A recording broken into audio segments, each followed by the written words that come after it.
Bom dia. Nós estamos meditando esse dia no Evangelho de Lucas. No Evangelho de Lucas, agora nós estamos no capítulo 4. Ontem nós lemos até o versículo 13. Até sobre a tentação de Jesus. Hoje nós prosseguimos a partir do versículo 14. Evangelho de Lucas, capítulo 4, versículo 14. Então Jesus retornou para a Galiléia no poder do Espírito, e por toda aquela região se espalhou a sua fama. Ensinava nas sinagogas, e de todos recebia manifestações de grande apreciação. Depois que Jesus veio do deserto, foi tentado, ele, cheio do Espírito Santo, ele pregava nos templos, nas sinagogas. E todos gostavam, admiravam as pregações dele, porque a pregação dele era uma pregação diferente, a pregação com autoridade, com conhecimento, uma pregação com poder. E todos gostavam dele, e rapidamente ele ficou conhecido em toda a região. Jesus viajou para Nazaré, onde havia sido criado, e conforme o seu costume no dia de sábado, entrou na sinagoga e posicionou em pé para fazer a leitura. Jesus então viaja, volta para onde ele foi criado, foi em Nazaré, e lá então ele ficou-se em pé, porque no sábado, na sinagoga, no templo, liam-se a Torá, ou seja, o Antigo Testamento, ali principalmente o Pentateuco, liam-se a lei de Moisés, liam-se em pé. Então Jesus ali já em pé e já aguardando que entregasse para ele o livro da lei para ele ler. Foi-lhe entregue o livro do profeta Isaías. Desenrolando, achou o lugar onde está escrito: o Espírito do Senhor está sobre mim, porque me ungiu para pregar o evangelho aos pobres. Ele me enviou para proclamar a libertação dos aprisionados e a recuperação da vista ao cego, para restituir a liberdade aos oprimidos e promulgar a época da graça do Senhor. Em seguida, enrolou novamente o livro, devolveu ao assistente e assentou-se. E na sinagoga todos estavam com os olhos fixos em sua pessoa. Jesus ficou em pé, então veio o assistente e entregou para ele o livro. O livro que entregou não foi o de Moisés, mas sim entregaram para ele o livro de Moisés, de Isaías, do profeta Isaías, que nós temos. O livro naquela época, formato diferente, quando pega ele desenrolou até encontrar ali esta parte, esse versículo, que eu creio que é no versículo, capítulo 61, capítulo 61, eu creio que o versículo 1 e 2 do livro de Isaías. Ele pegou então, abriu, desenrolou e leu o que estava escrito. Que naquela época o profeta Isaías já estava profetizando, falando sobre Jesus. E Jesus agora simplesmente vai trazer esta mensagem. A mensagem do Senhor foi esta, ele leu: o Espírito do Senhor, isso volto a insistir, está em Isaías, no livro de Isaías, no capítulo 61. Ele leu: o Espírito do Senhor está sobre mim, porque me ungiu para pregar o evangelho aos pobres. Ele me enviou para proclamar a libertação dos aprisionados e a recuperação da vista aos cegos, para restituir a liberdade aos oprimidos e promulgar a época da graça do Senhor. Terminou de ler esses 2 versículos, são 2 versículos somente, 1 e 2. Ele leu, depois ele enrolou novamente o livro e entregou ao assistente e sentou-se. E todos estavam com os olhos fixos em sua pessoa. Então ele começou a pregar-lhes. Ele disse: hoje se cumpriu a escritura que acabais de ouvir. Depois dele ler, ele entregou, ele sentou, todo mundo aguardando. Então a pregação dele foi: hoje se cumpriu o que vocês acabaram de ouvir. Hoje se cumpriu a profecia, a revelação do profeta Isaías.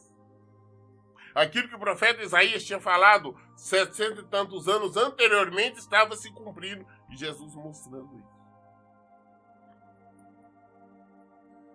Porque Jesus, que foi ungido para pregar o evangelho a todos, pobres a todos.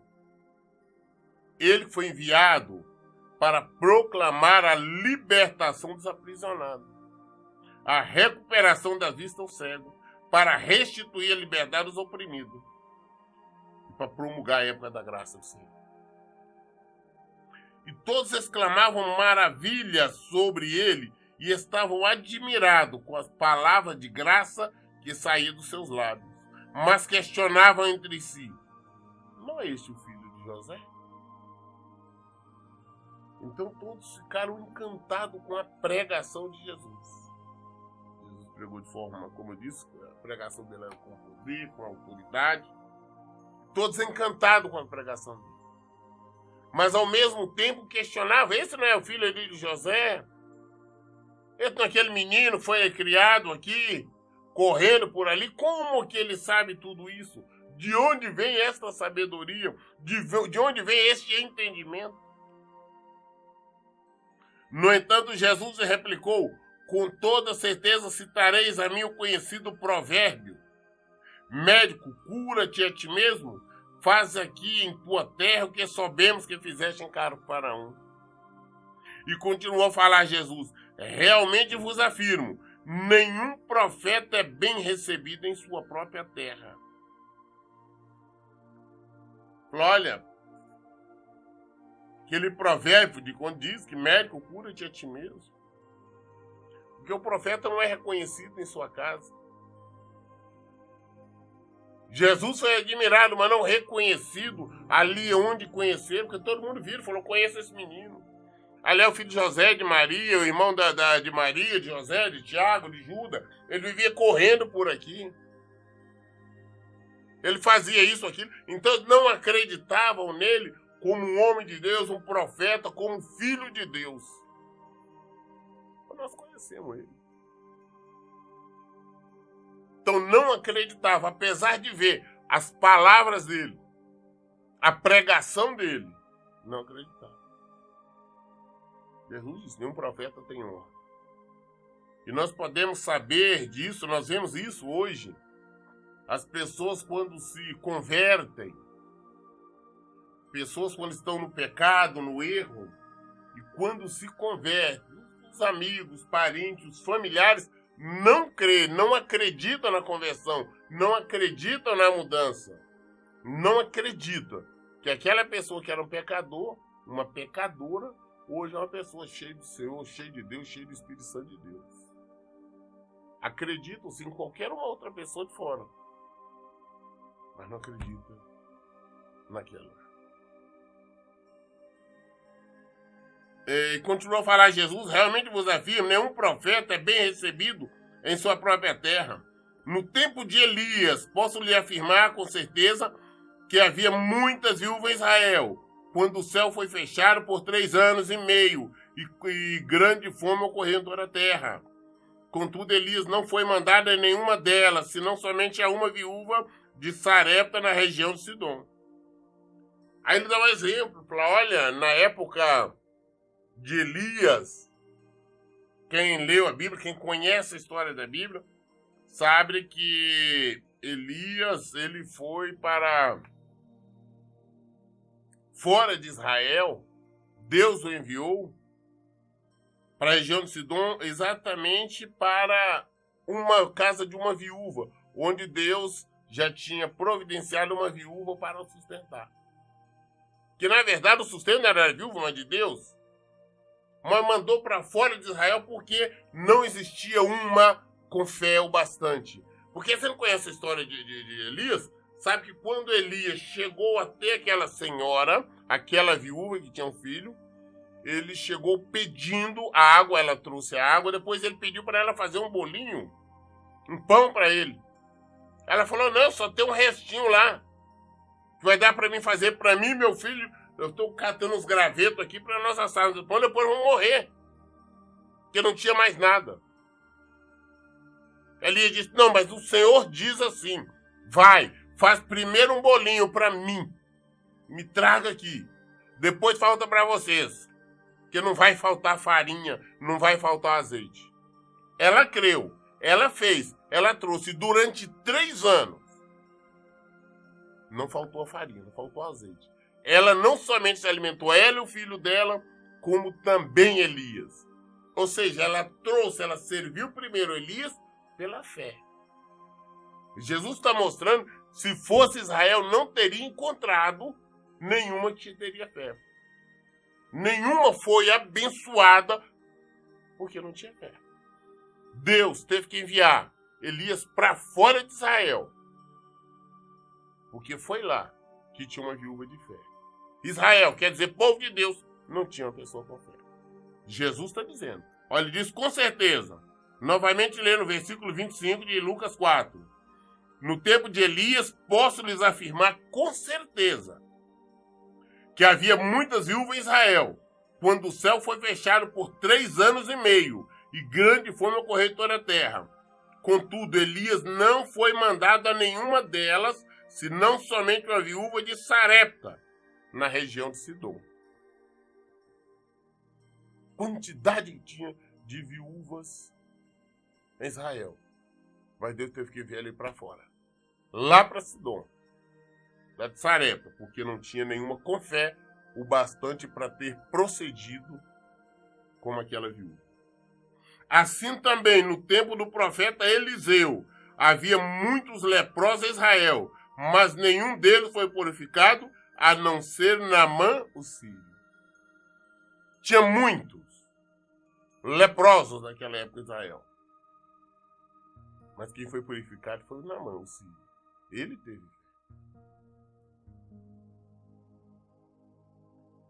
O profeta de casa não tem honra. Naquela época, possivelmente, Eliseu não conseguiria curar um leproso, porque eles não teriam fé que ele seria capaz disso. Naamã, quando ele veio até Elias, os seus soldados, os seus subordinados, falou, não, mas vai lá, faz o que ele manda. Ele foi e fez. Ele se banhou no rio. Ficou limpo, galera. Jesus está mostrando isso. O profeta de casa não tem honra. Elias não teve honra. Eliseu teve que ser enviado para fora. E Jesus também, onde ele nasceu, onde foi criado, ali em Nazaré, também não teve honra. Vou estar mostrando. E ele citou. Então todos que estavam na sinagoga foram tomados de grande raiva ao ouvir tais palavras.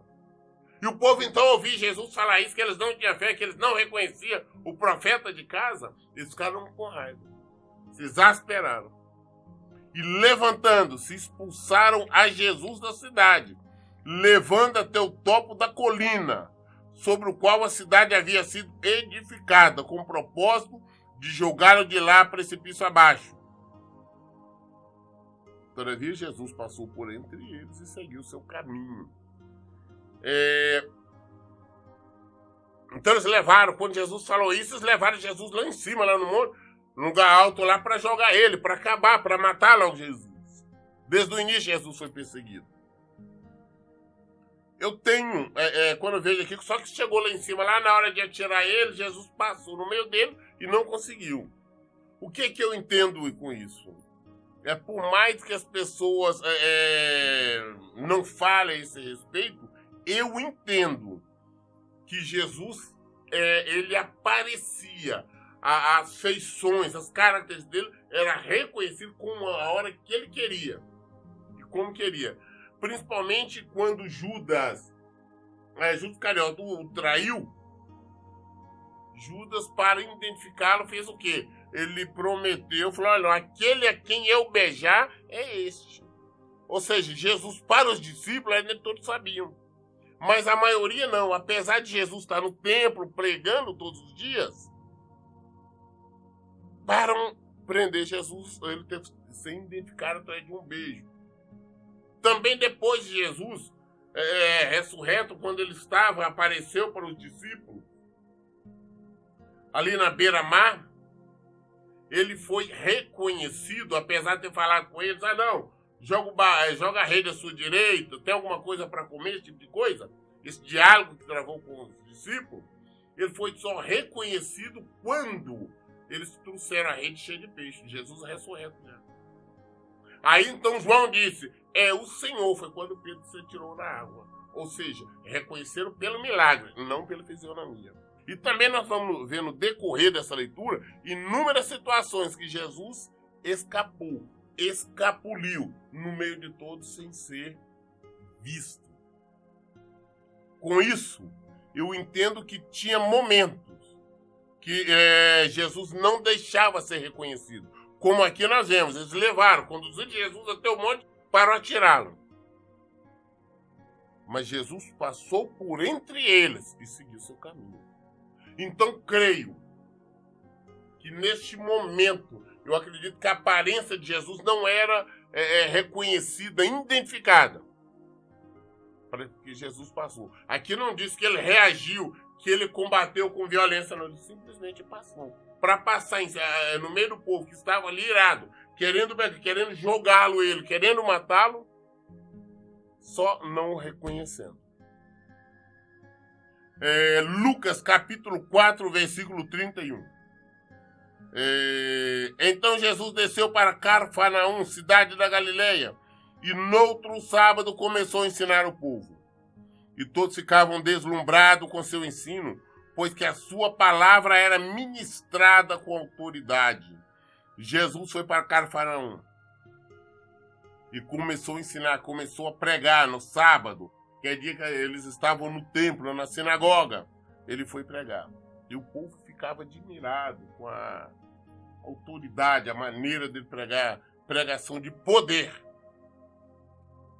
E entre mentes na sinagoga havia um homem possesso de demônio, ou seja, de um espírito imundo, que berrou com todas as forças.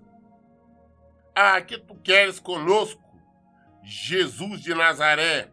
Vieste destruir a nós? Sei bem quem tu és, o Santo de Deus.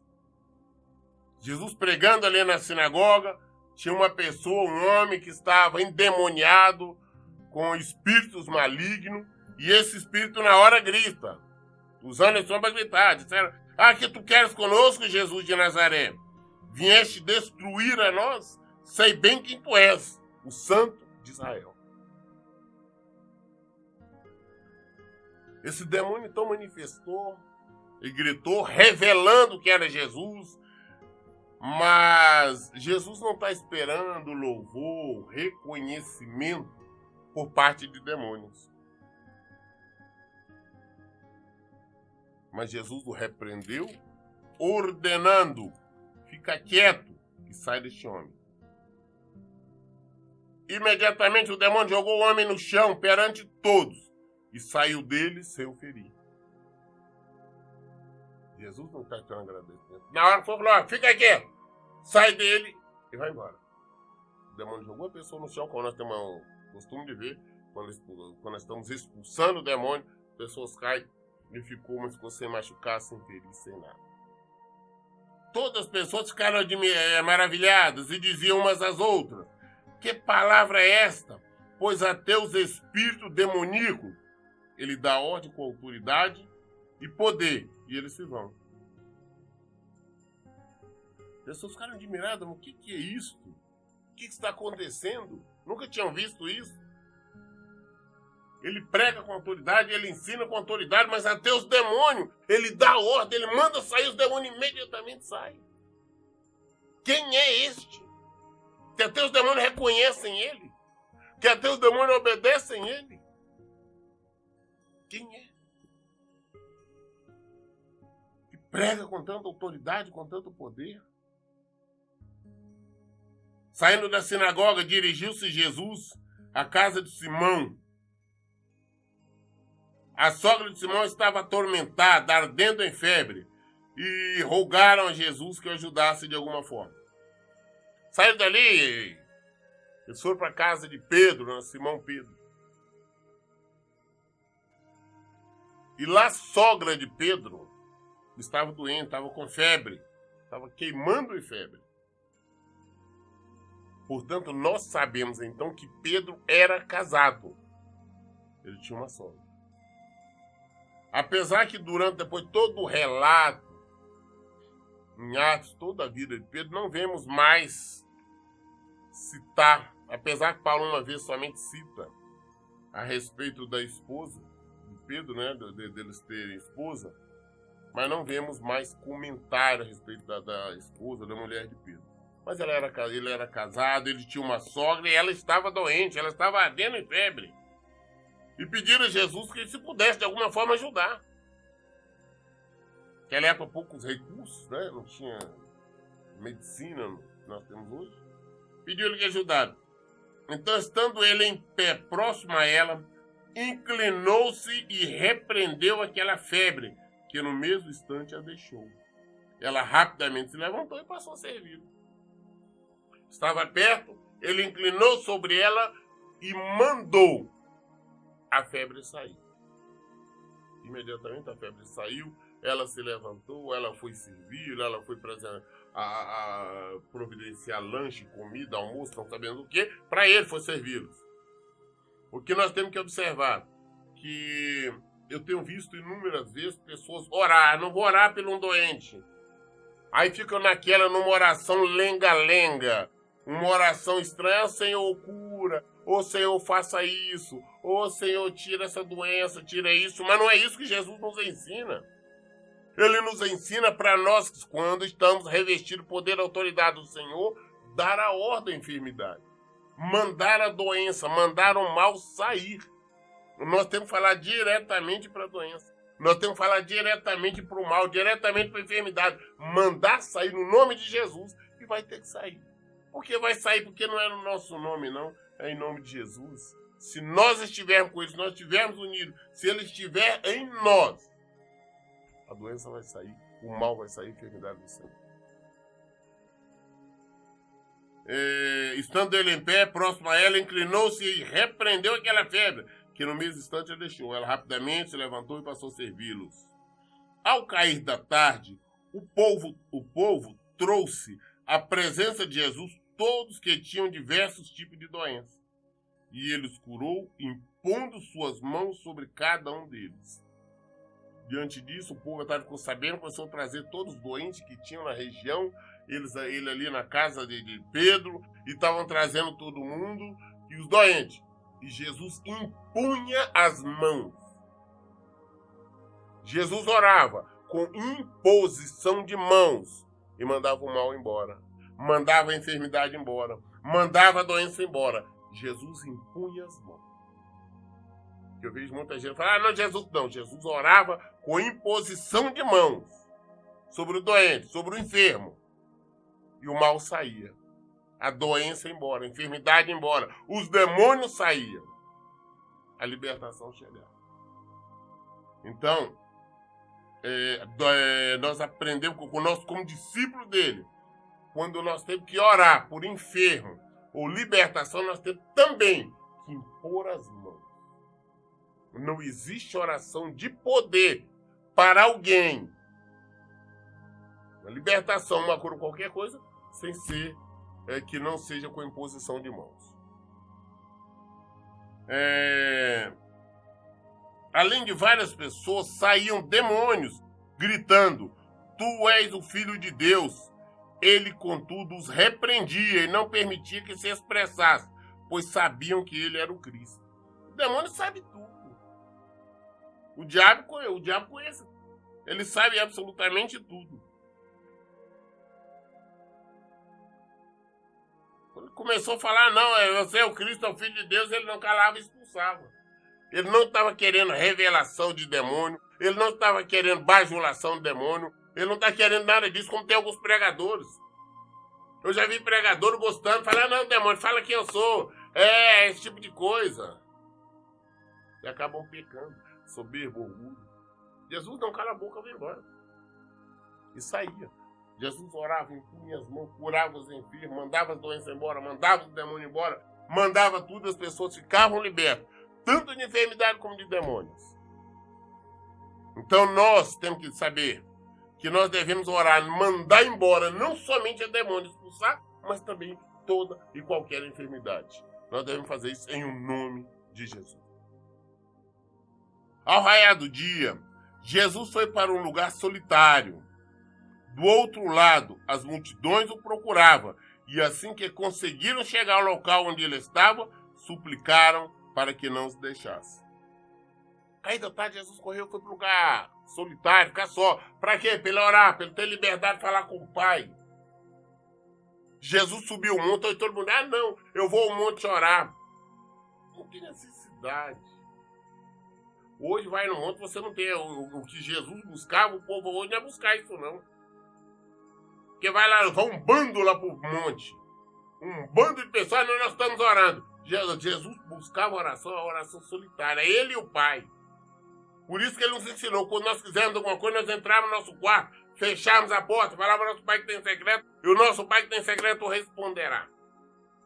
Jesus ia no lugar de Deus para estar falando com Deus, falando com o Pai dele. Por isso, era um monte ou qualquer lugar que ele ia.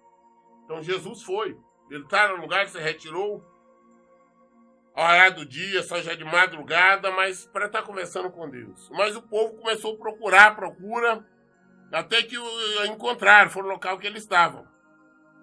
E pediram ele para não ir embora. Não, fica com nós. Porque o povo queria ver Jesus operar tanto milagre, tanto maravilha, queria que ele ficasse, que ele não partisse. Contudo, ele ponderou: é necessário que eu anuncie também as boas novas do reino de Deus em outras cidades, pois precisamente para isso fui enviado. Encontraram ele lá e falaram: não vai não, fica aqui com nós, não sai daqui. Jesus falou: não, eu tenho que ir pregar as boas novas, eu tenho que pregar o evangelho a outras cidades, a outras regiões. Eu tenho que ir, foi para isso que eu fui enviado. Eu vim para pregar o evangelho, eu vim para apresentar o evangelho. Eu tenho que ir em outras regiões, não posso ficar aqui não. Aqui eu já preguei, aqui eu já mostrei o poder de Deus. Foi para isso que eu fui enviado, para pregar. E assim prosseguia, pregando pela sinagoga de Judá. E assim Jesus seguiu, pregando na sinagoga, pregando nos templos, pregando nas igrejas de Judá. Jesus vê a função de Jesus, não foi como muitos imaginam, ele veio só para curar o cego ali, libertar, curar, expulsar demônio. Não, Jesus veio para pregar o evangelho, Jesus veio para trazer o evangelho. Ele começou pregando, dizendo assim: a chegar no reino de Deus. Foi para isso que Jesus veio, pregar o evangelho, nos apresentar o evangelho. Essa foi a missão dele. E depois, nos dá salvação, trazer o conhecimento, nos dá salvação, tirar o pecado do mundo. Cura, libertação, Jesus fazia para pregar o evangelho. Porque através destes sinais, dessas maravilhas, ele pregava o evangelho. Pregava a verdade, mostrava o caminho do reino. Por este motivo, em todo tempo, nós temos que ser realmente discípulos de Jesus. Pregar o evangelho. Pregar a verdade. Nós vamos ver mais à frente, eu faço questão sempre de analisar de uma forma tranquila que Jesus pregava o evangelho. Jesus não cantava. A Bíblia só fala que Jesus cantou uma vez, após a última ceia. Acabou de cear, ele cantou um hino, um salmo, antes de ir para o jardim de Getsêmani. Ele pregava. Ele falava do evangelho. Curava enfermos, expulsava demônios, que era uma maneira de estar pregando o evangelho. Então é isso que Jesus fazia. Hoje eu vejo A série de pessoas, não, eu prego até do meu ministério de dança. Eu não vejo na Bíblia esse ministério de dança. Não existe isso. Também vejo templos, igrejas aí, 70% é só louvorzão, cantoria. Isso não é Bíblia. Louvor, sei lá, no máximo 3. Até na hora de começar o culto e acabou. Esta é palavra, é poder. É isso que tem que ser feito. Nós temos que viver o evangelho, praticar, temos que parar, que muita coisinha para agradar o povo. Se nós somos discípulos de Jesus, temos que fazer o que ele manda. Tem que fazer o que ele fazia. Invencionista, novidade, não. O evangelho é atual. Nós lemos hoje Lucas, concluímos o capítulo de Lucas 4. Amanhã, querendo Deus, nós estaremos iniciando no capítulo 5 do Evangelho de Lucas. Todas as respostas nós encontramos aqui.